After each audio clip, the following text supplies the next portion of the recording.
The losing streak is over. Now, where do the Kings go from here? We discuss that next on this edition of Locked On LA King. You are Locked On Kings, your daily podcast on the Los Angeles Kings, part of the Locked On Podcast Network, your team every day.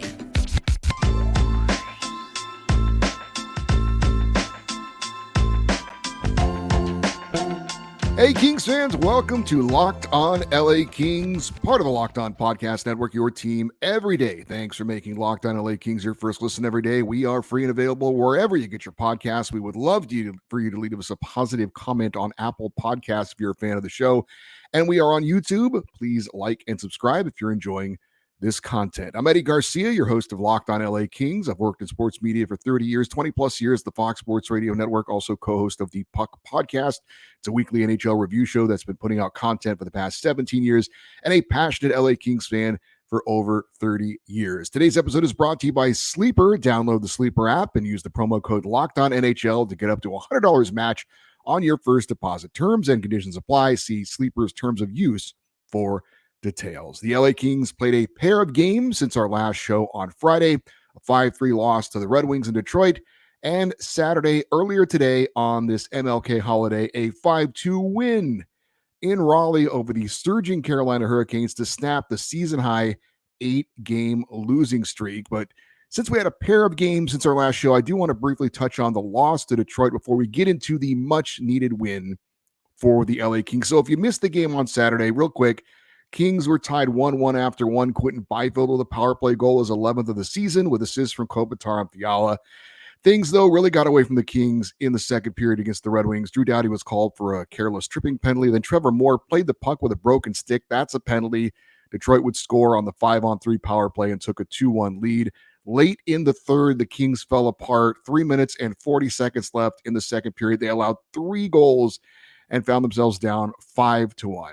However, this was a perfect chance, if you want to call it that, for the Kings to fold their tents and quit. And they didn't. They actually fought hard in the third period, scored a pair of power play goals, one from P.L. Dubois, assist from Laferriere and Deneau, his 8th of the season, and then the second from Byfield, his 2nd of the game, 12th of the year, and the third power play goal of the game for the Kings, Kopitar and Fiala again assisting on that second Byfield goal. And at the very least, the Kings went down swinging.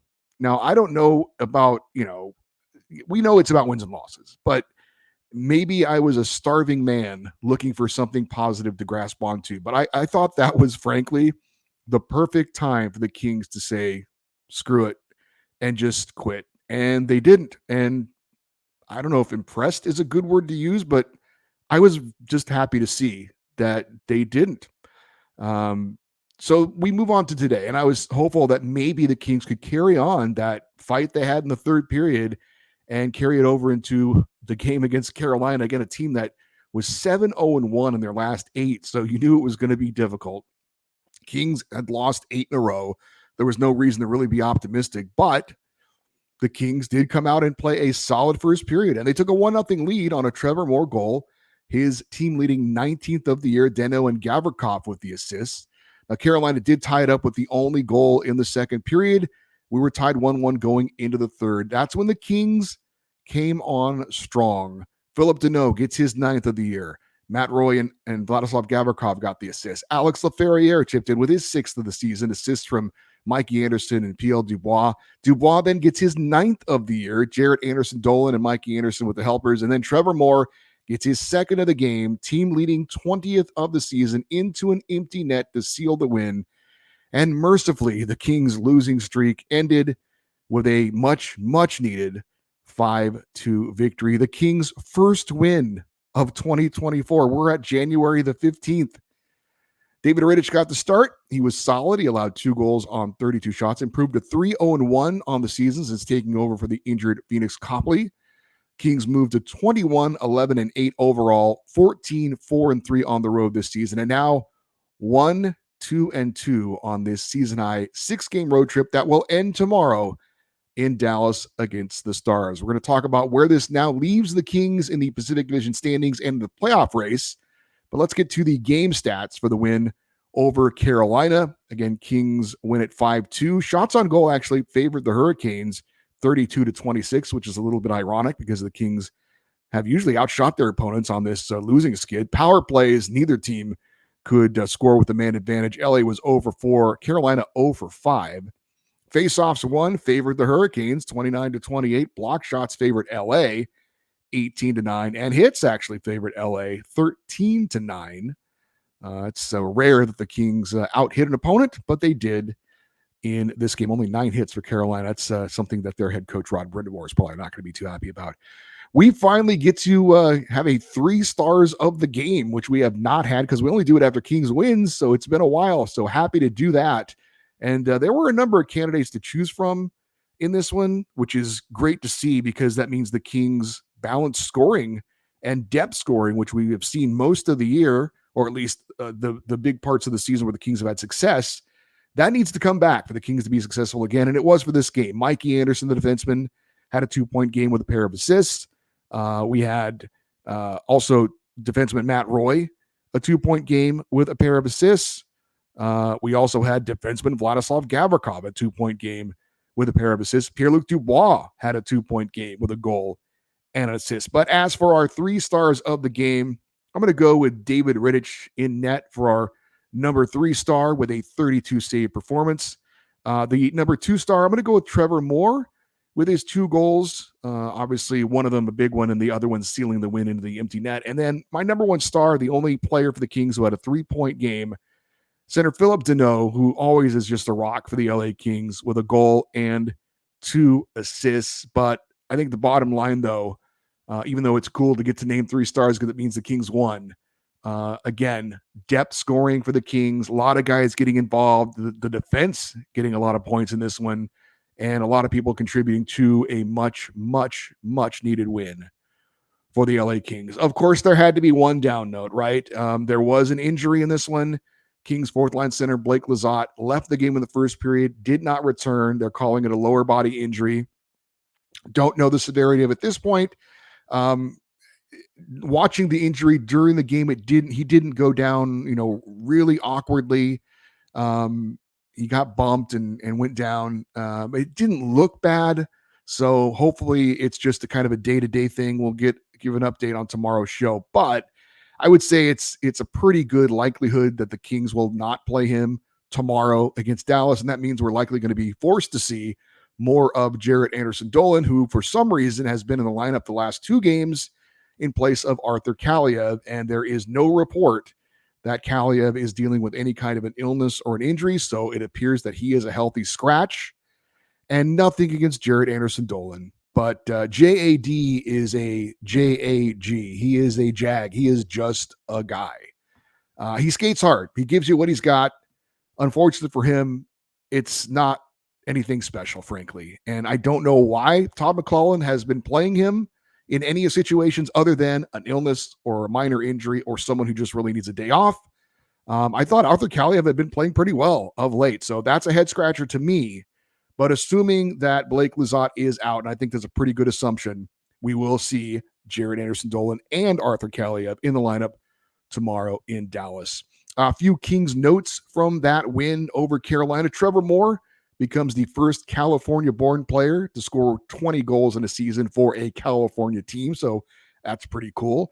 Anze Kopitar over the weekend did score career point number 1,180. So he passes Sergei Fedorov of the Red Wings and the Ducks, and I think he played for the Blue Jackets too anyway, for 54th on the all-time NHL points list. Kopi currently is 5th as far as active scorers. Crosby, Ovechkin, Malkin, and Kane are in front of him, but Kopi is 5th place as far as active all-time point scorers, and Kopitar just 4 points behind Carolina Hurricanes head coach Rod Brindamore for 53rd on the all-time NHL points list. Kopi should be in the top 50 by the time the season comes to an end. So just more milestones for Kings captain Anze Kopitar. Quickly, what did we like? What did we not like? Well, obviously we love the win. To see the Kings' hard work finally pay off. They've had a lot of close games. They've fought hard in most of these games, but to finally see them get a win, and you could see the relief on their faces and the celebration and the smiles. They needed that, and thankfully they were able to get that. I like the fact in the win over Carolina, once they got the lead in the third, they didn't sit on the lead. Now they weren't attacking quite as hard as they were earlier, and again, that just the way the game's going to go. When you get a lead, the other team's going to be more willing to take risks, and you have to be smart defensively. But I thought, we've seen the Kings blow leads of late. I thought this was probably the best game they've had where they had a lead and didn't just sit back and let the other team kind of dictate to them. Obviously, closing out with a strong third period was great to see. The penalty kill remains very strong, which is great. I think Pierre-Luc Dubois maybe starting to heat up. That's good to see. I think Kevin Fiala has been kind of a constant through all of this. Continues to be very active and just making things happen. And I want to give it up to backup goalie David Rittich. He came in the third period of the Detroit game, didn't allow a goal, and then carried it over to this game. Thought he was very, very solid. Good performance by him. And also Alex Laferriere, in place of the injured Blake Lizotte, was playing on the Kings penalty kill for the first time this year, at least the first time I remember. And I thought he looked pretty good on the PK. So we'll need him, at least in the short term, to keep that penalty kill going for the LA Kings. Some things we didn't like. There's always a few things. Obviously, the power play continues to be inconsistent. 3 for 3 against Detroit. You're thinking, all right, it's heating up. And then 0 for 4 against Carolina. And I don't know if this is in a didn't like category, but I do have to mention that Brandt Clarke did play in the game in Detroit, and he was on the third pairing with Andreas England. I'm not a fan of that. I think he should be on the second pairing with Vladislav Gavrikov so he can be a little bit more confident and creative in who his partner is and that he can maybe take a few chances here and there. But anyway, Brandt Clarke has played in 2 games since being called up from Ontario, and in my opinion, he's been barely noticeable. He is playing on that second power play unit, but if the Kings were looking for a spark out of Brandt Clarke, honestly, it hasn't been there yet. He hasn't been terrible, but has not been noticeable in my opinion. All right, so the streak is over. Where are the Kings now? We'll talk about next here on Locked On LA Kings, your team every day. Anze Kopitar scores a hat trick and the LA Kings win the Stanley Cup. That sounds great, doesn't it? Well, you know what else sounds great? You winning 100 times your money by playing daily fantasy hockey on the Sleeper app. It's the official daily fantasy app of the Locked On NHL Network. Sleeper is our top choice for daily fantasy sports, especially daily fantasy hockey. With Sleeper, you pick more or less based on goals, assists, points, saves, and more. And Sleeper offers you 100 times payouts. And although we love the NHL, not just about hockey, you also got the NFL playoffs going on. The NBA season is in full swing. Now is a great time to get in on all the amazing sports action. Make the right picks, and you could win big. Use the promo code LOCKEDONNHL, and you'll get up to $100 match on your first deposit. Terms and conditions apply. That's Locked On NHL. See Sleeper's terms of use for details.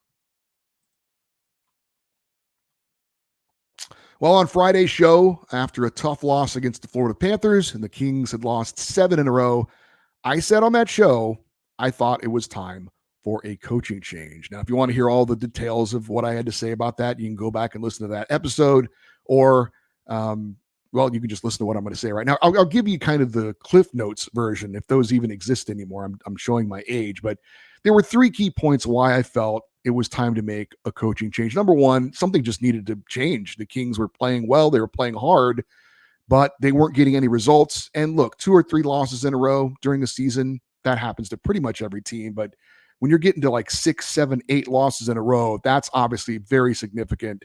And I just felt it was time for a change.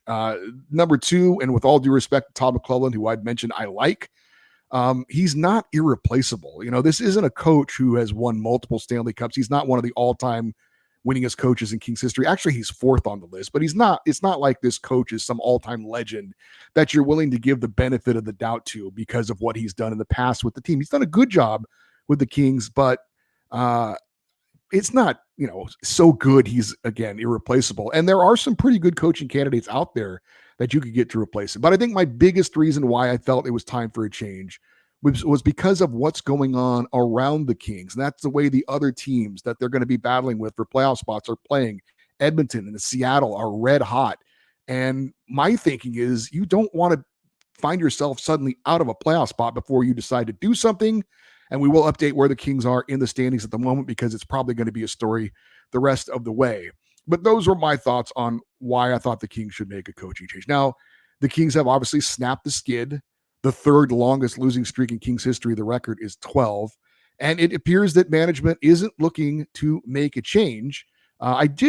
Maybe I heard this wrong, but if you were watching the game, the TV coverage, or listening because it is a simulcast, Justin Williams, who we're going to mention more in a minute, the former LA King star, was being honored before the game. And he came up and talked to Nick Nixon, Jim Fox, Darrell Evans during the second period. And he was talking about, seeing, it was great that the Kings were the opponent because he could see some of his old friends. And I'm almost positive he said, I got to say hi to Blakey.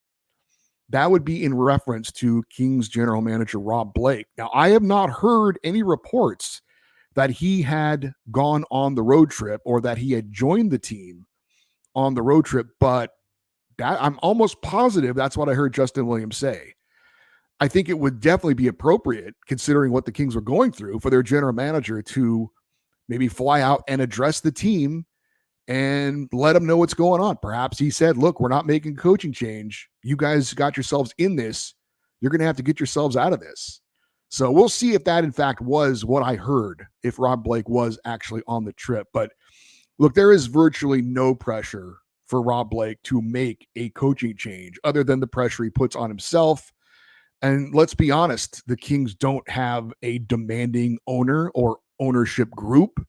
Now, if the team craters and if they miss the playoffs, then yes, ownership is going to be, they're going to take notice of that. But usually the pattern has been for that Anschutz Entertainment Group. They hire people and they let them do their job. And unless it gets really sideways, they're going to just let them work. And so there's not a lot of pressure from ownership to make a change. There's zero media pressure for the Kings. I mean, the Kings don't get talked about locally on television or even sports talk radio. I'm pretty sure the Kings' historic winning streak this year, the road winning streak, I doubt that even was worth a mention on any of the local sports talk radios, with all the Dodger stuff going on. And of course, the Lakers are always a big deal. I don't think it was even brought up, but also there's no media pressure. No one is talking about how Todd McClellan needs to go and there needs to be a change and this is unacceptable. It doesn't exist. And as far as the fan pressure for the Kings to make some kind of a change, certainly there's voices on social media and people have complained. I've seen people on X have changed their little headlines to fire McClellan or fire Todd and stuff like that. But honestly, unless you stop going to the games and stop giving the team your money, it's not going to do much. That's not pressure there. So it's basically up to Rob Blake to do what he wants when he wants to do it. And right now it seems pretty clear that he was unwilling to make any kind of a change. So why stick with Todd McClellan? I mean, obviously Rob Blake has a relationship with him, but I don't see that as being a big factor. You have relationships with a lot of people, but sometimes you got to make changes. You have relationships with players, you got to trade them, that kind of thing. I don't think that plays much into it. Could it be that Rob Blake just believes that deeply in Todd McClellan? And look, he wouldn't have hired him if he didn't believe he could get the job done. But it's not like Todd McClellan, again, has won multiple Stanley Cups, has been a team, he's not taken the Kings deep in the playoffs. So I don't really think that that's it either. I really think that Rob Blake is trying to send a message to the team. Like I said, you got yourselves into this. We're not going to take the easy way out, make a coaching change. You guys are going to have to find it within yourselves to dig your way out. That's my theory anyway. And it's a risky move. Now is there a chance and is there a hope that the Kings now have exhaled, that the streak is finally over, that they know they've played good hockey, but they just weren't getting the breaks? Are they now going to come out on the other side of this a better team ultimately? That's the hope. I certainly am as hopeful as that as anyone. But that's the only thing I can think of as to why management decided not to make a change here. That they didn't think that the team had quit on the coach, which is a big factor. And I think that third period against Detroit was a pretty good example of them not doing that. But again, I think they're hoping that going through this fire will toughen up the Kings it's hard to imagine it's going to get any worse, right? From here on out, as far as any kind of a losing skid or as far as them just playing bad hockey, this is probably the worst of it, you would think. Maybe they've come out the other side, like I said, a better team that they fought their way out of it, and now they're ready to get ready for the stretch run and hopefully the playoffs, and that they've been kind of scarred, but they've come through it and they got themselves out of it, and now they're going to get back to where we saw them at the beginning of the year. That's my only theory as to why they decided not to make a coaching change. Maybe that's not the right theory. Maybe it's something else. But like I said, I'm always an optimistic person. I'm trying hard to think that, like I said, they hopefully it's just one win. All right. It's just one win. And they've got a very tough game coming up tomorrow against Dallas. But getting off the schneid, getting that streak broken, and hopefully digging their own way out of it. Maybe that's just the thing this team needed to kind of kick themselves in the behind and get them going in the right direction. That is the hope anyway. All right, so where are the Kings now in this playoff race now that the losing skid has come to an end? We're going to update you on that here on Locked On LA Kings, your team every day. Drive, passion, and patience. What brings home the winning trophy is also what keeps your ride or die alive. eBay Motors has everything you need to maintain your vehicle and level it up to peak performance. From superchargers, roof racks, exhaust kits, LED headlights, and more, whether you're into speed, power, or style, eBay Motors has got you covered. With over 122 million parts for your number one ride or die, you'll always find exactly what you are looking for. And with eBay's Guaranteed Fit, your parts guaranteed to fit your ride every time or your money back. Because with eBay Motors, you're burning rubber, not cash. With all the parts you need at the prices you want, it is easy to turn your car into the MVP and bring home that win. Keep your ride or die alive at ebaymotors.com. Eligible items only. Exclusions apply. eBay's Guaranteed Fit only available to U.S. customers. The LA Kings face the Dallas Stars coming up 5 p.m. Pacific time on Tuesday. Catch every moment of the hometown broadcast of your LA Kings with SiriusXM on the SXM app. Just search LA Kings. Well, I did want to mention, and I briefly did, that former King star, winner of 2 Stanley Cups in LA, and the Conn Smythe Trophy winner as playoff MVP in 2014, Justin Williams, was inducted into the Hurricanes Hall of Fame before the game against LA.